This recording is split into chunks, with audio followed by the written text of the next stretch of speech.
Now let's get started with the abstraction versus encapsulation comparison. It is one of the most important interview question and quite a bit confusing. So we'll continue abstraction versus encapsulation in few 2-3 video sessions. So let's get started. Let's try to understand the definition of abstraction.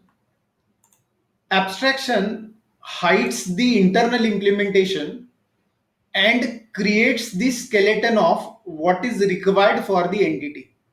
So there are two important points. One is you will create the skeleton of the entity and you will hide the internal implementation part. Here what we have done is we have created an employee class. The abstraction can be achieved using the keyword class. So employee has the employee ID and salary, save employee method and print employee method. So this is what the skeleton of the employee class. It has some variable and it has some methods. So skeleton is being created. That is the point one for the abstraction. Second point is it hides the internal implementation.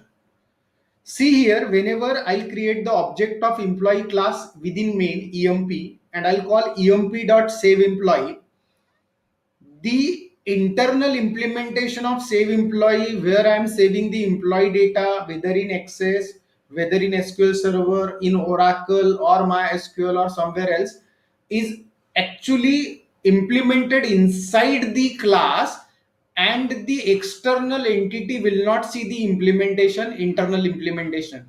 And that is what this point says. Abstraction hides the internal implementation. The internal implementation of save employee, the internal implementation of print employee is hidden from the outside world. The save employee function will get called directly from the main, and what is happening inside will be hidden from the outside world as far as the implementation is concerned. That is what the abstraction definition says. Now let's try to understand the definition of encapsulation. What it says. Encapsulation says that encapsulation hides the data from the external world. It protects the data within class and exposes methods to the world. What it means? During encapsulation, we'll be requiring the private and public keywords.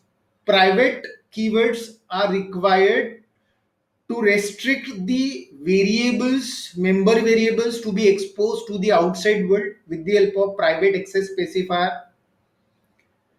Whereas the save employee and print employee methods will be declared public so that it is exposed to the outside world. So what we are doing is we are hiding what is not required to the outside world and exposing what is required to the outside world with the help of encapsulation. So that is what the definition of encapsulation means. Here, one more point about the abstraction.